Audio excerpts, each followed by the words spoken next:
Hello students, आप सभी का आपके अपने यूट्यूब चैनल दियास क्लासेस में स्वागत है। जैसे कभी हम लोग क्लास 10th का इकोनॉमिक्स का पार्ट 3 पढ़ रहे हैं जिसका नाम है मुद्रा और साख। पिछले वीडियो में मैंने आपको ऋण के प्रकार के बारे में बताया था और वहां पर मैंने आपको औपचारिक ऋण और अनौपचारिक ऋण के बारे में बताया था और मैंने आपको वहां पर एक काम दिया था कि आप घर से सोच के आइएगा कि बैंक द्वारा जो ऋण लिया जाता है और किसी साहूकार या व्यापारी के पास जो ऋण लिया जाता है, इन दोनों में क्या डिफरेंस है। आप कुछ हद तक सोच पाए होंगे, मैं समझ रहा हूं।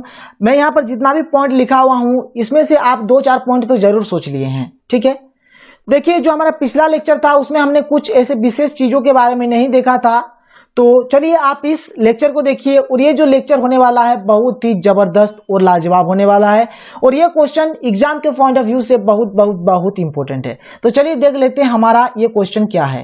क्वेश्चन क्या है कि ऋण के औपचारिक और अनौपचारिक स्रोतों में अंतर स्पष्ट करें। ठीक है, मतलब ऋण का जो औपचारिक स्रोत है और अनौपचारिक स्रोत है, ये दोनों में क्या अंतर है, क्या डिफरेंस है।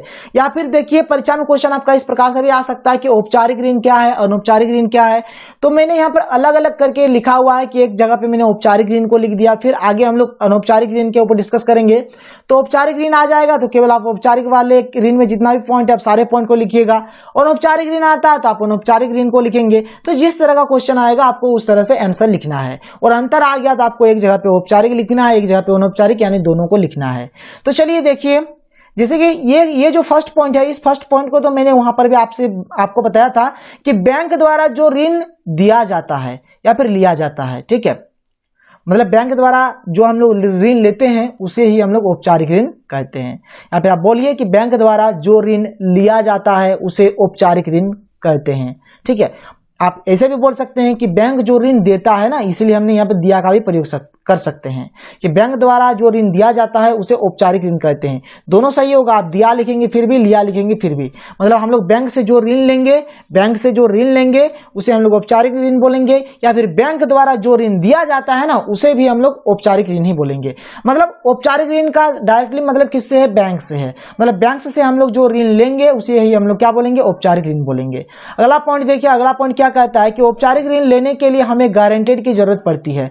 जब भी आप बैंक से कोई भी लोन लेंगे तो इसके लिए आपको क्या चाहिए, गारंटेड चाहिए।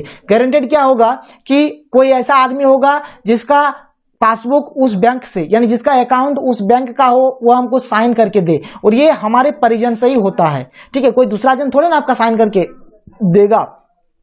इसलिए औपचारिक ऋण लेने के लिए हमें क्या चाहिए, गारंटेड चाहिए। ठीक है, फिर आगे देखिए औपचारिक ऋण में लिखा है कि औपचारिक ऋण सरकार द्वारा पंजीकृत होती है। मतलब ये जो औपचारिक ऋण है ना, ये सरकार द्वारा, गवर्नमेंट द्वारा रजिस्टर्ड होता है, यानी कि पंजीकृत होती है। फिर आगे अगर देखिए अगला पॉइंट कि औपचारिक ऋण लेने के लिए हमें बहुत सारे कागज पत्र की आवश्यकता होती है। मतलब औपचारिक ऋण अगर आपको चाहिए तो आपको ऐसे ही नहीं मिल जाएगा कि आप गए बैंक, सर हमको ऋण दीजिए, आपको ऋण दे देगा, नहीं, वैसे नहीं होता है। इसके लिए आपको कागज पत्र में जो भी फॉर्म मिलेगा आपको उस फॉर्म को फिल करना होगा, आपको सिग्नेचर करना होगा, उस सिग्नेचर को आपको जमा करना होगा। मतलब थोड़ा प्रोसेस लंबा है, ये नहीं कि आप गए वहां पर आपको तुरंत ऋण मिल गया, ऐसा नहीं होता है। फिर आगे देखिए क्या है, ये तो हो गया कागज पत्र वाला, पढ़ लिए। फिर आगे देखिए औपचारिक ऋण का मकसद लाभ कमाने के साथ साथ सामाजिक कल्याण भी है। मतलब औपचारिक ऋण जो बैंक ऋण देता है ना, वो तो लाभ कमाएगा ही, लेकिन लाभ कमाने के साथ साथ वो सामाजिक कल्याण भी करता है। मतलब बहुत सारे ऐसे जरूरतमंद लोगों को भी ऋण देते हैं ताकि वो अपना व्यवसाय ठीक से कर पाए। छोटे छोटे किसानों को ऋण देते हैं ताकि वो कृषि अच्छे तरीके से कर सके। तो देखिए पहला बात, बैंक को तो लाभ हो रहा है और साथ ही साथ सामाजिक कल्याण भी हो रहा है। ठीक है, और एक चीज आप याद रखिएगा, जैसे देखिए औपचारिक ऋण जो होता है इसमें सूद यानी ब्याज बहुत ही कम होता है। भले ही मैंने इस पॉइंट को यहाँ पर नहीं लिखा, आप चाहे तो लिख सकते हैं कि औपचारिक ऋण में ब्याज यानी कि सूद बहुत ही कम होता है।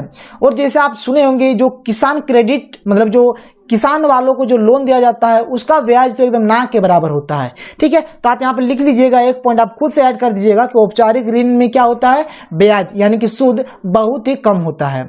फिर आगे देखिए क्या है, इसमें कोई विशेष शर्त नहीं होता है। मतलब इसमें आपको कोई शर्त नहीं है। ठीक है, मतलब आपको ऋण चाहिए तो आपको ऋण मिलेगा। ठीक है, फिर क्या है कि औपचारिक ऋण के स्रोतों के कामकाज पर आरबीआई नजर रखती है। देखिए बैंक का जो हेड होता है वह कौन होता है, आरबीआई यानी कि रिजर्व बैंक ऑफ इंडिया। ठीक है, ठीक है, रिजर्व बैंक ऑफ इंडिया। तो जो भी औपचारिक ऋण का जो भी स्रोत है उसके कामकाज पर, जैसे कोई भी बैंक से हमने लोन लिया यानी कि ऋण लिया, तो बैंक किस प्रकार से हमारे ऊपर बिहेवियर कर रहा है, कि हमको ठग रहा है, हमसे ज़्यादा ब्याज ले रहा है, इन सबों के ऊपर कौन नजर रखता है? तो आरबीआई इन सभी के ऊपर नजर रखता है। ठीक है, तो ये था औपचारिक ऋण। अब हम लोग बात करते हैं अनौपचारिक ऋण के ऊपर। तो चलिए देखते हैं अनौपचारिक ऋण क्या है, अनौपचारिक का एक एक पॉइंट देखेंगे। तो पहला बात मैंने आपसे कहा था कि जो बैंक से हम लोग ऋण लेते हैं वह होता है औपचारिक, और जो साहूकर या फिर किसी व्यापारी के पास से जो ऋण लिया जाता है उसे हम लोग अनौपचारिक ऋण कहते हैं। ठीक है, एक बात समझ गए। दूसरा पॉइंट देखिए, अनौपचारिक ऋण लेने के लिए हमें गारंटर की जरूरत नहीं पड़ती है। मतलब जैसे औपचारिक ऋण के लिए गारंटर चाहिए, जबकि अनौपचारिक ऋण के लिए हमें किसी भी प्रकार का कोई गारंटर नहीं चाहिए। फिर अनौपचारिक ऋण सरकार द्वारा पंजीकृत नहीं होती है, जबकि औपचारिक ऋण सरकार द्वारा पंजीकृत होती है। फिर अगला पॉइंट क्या है कि अनौपचारिक ऋण में सूद यानी कि ब्याज अधिक होता है, और जैसे मैंने आपको बताया कि जो औपचारिक ऋण होता है उसमें सूद यानी कि ब्याज बहुत ही कम होता है। ठीक है, यहां तक हमने समझ लिया। फिर आगे चलते हैं।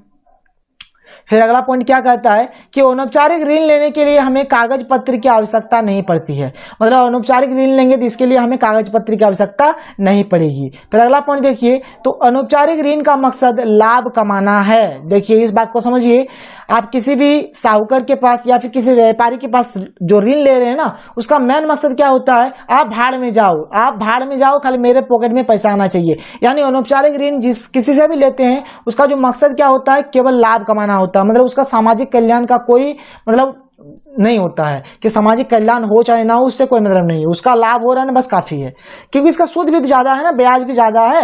ऐसे तो कभी कभार क्या होता है, चक्रवृद्धि ब्याज लिया जाता है, यानी ब्याज के ऊपर में ब्याज, यानी सूद का भी सूद लिया जाता है, ऐसे होता है। और देखिए इन लोग क्या करते हैं, इन लोग कोई विशेष शर्त भी रख देता है, इसलिए इसमें लिखा गया कि इसमें विशेष शर्त होता है। फिर क्या है, अनौपचारिक ऋण के स्रोतों के कामकाज पर कोई संस्था नजर नहीं रखती है। जैसे कि मैंने आपको बताया कि औपचारिक ऋण आप जहां से भी लेंगे, जिस भी बैंक से लेंगे, उस पर कौन नजर रखता है? आरबीआई नजर रखता है कि कोई आदमी से क्या बैंक वाला ज्यादा पैसा ले रहा है, ज्यादा सूद ले रहा है, ज्यादा ब्याज ले रहा है, या फिर मतलब पैसा मतलब जैसे 20,000 किसी का पास हुआ है तो क्या उसको 20,000 पूरा मिला है कि नहीं मिला है, 10,000 तो नहीं मिली है, कहीं मतलब ग्राहकों से शोषण तो नहीं हो रहा है। इन सभी के ऊपर आरबीआई नजर रखता है। लेकिन अनौपचारिक ऋण में ऐसा कुछ भी नहीं होता है, मतलब कोई संस्था ही नहीं है इसके ऊपर नजर रखने का। तो अगर कोई किसी के ऊपर नजर नहीं रखेगा तो जाहिर सी बात है वो तो लापरवाही करेगा ना, वो ज्यादा से ज्यादा सूद लेगा, वो उनको ठगेगा, ज्यादा शर्त रखेगा, मतलब बहुत कुछ, यानी ग्राहकों से वो शोषण करेगा। अब आप खुद देखिए, अगर आप है, आपको देखने वाला कोई है, जैसे आपके माताजी पिताजी आपको देख रहे हैं तो आप ठीक होंगे, लेकिन अगर आपको देखने वाला कोई नहीं है, आप अगर बेलगाम घोड़े हैं तो आप कुछ भी कर सकते हैं, आपको रोकने टोकने वाला कुछ नहीं है, तो आप एकदम बर्बाद हो जाएंगे। तो यही चीज यहाँ पर भी बता रहा है कि औपचारिक ऋण के स्रोतों को कंट्रोल करने वाला, कामकाज को देखने वाला कौन है? आरबीआई है। जबकि अनौपचारिक ऋण के स्रोतों को देखने वाला, इनके कामकाज को देखने वाला कोई भी संस्था नहीं है। तो ये था हमारा इस क्वेश्चन का आंसर। देखिए क्वेश्चन बहुत ही इंपॉर्टेंट है, इसका आंसर भी अच्छा ही है। जो मैंने आपको बताया शायद आपको समझ में आ गया, तो आप इस क्वेश्चन को एकदम अच्छे तरीके से कीजिए, समझिए। कहीं पर भी कुछ भी प्रॉब्लम होता है तो आप प्लीज कमेंट करें। अगर वीडियो पसंद आए तो इस वीडियो को लाइक करें, और साथ ही हमारे चैनल को सब्सक्राइब कर बेल के आइकन को दबाना ना भूलें। और एक जरूरी सूचना, देखिए क्लास 10th का जिस भी टॉपिक में, जो भी सब्जेक्ट में जो भी डाउट है, आप प्लीज कमेंट बॉक्स पर लिखिए, मैं उसका सॉल्यूशन दूंगा, उसका वीडियो बनाकर मैं आपको दूंगा। तो आज के लिए इतना ही, फिर मिलते हैं अगले वीडियो में। Thank you.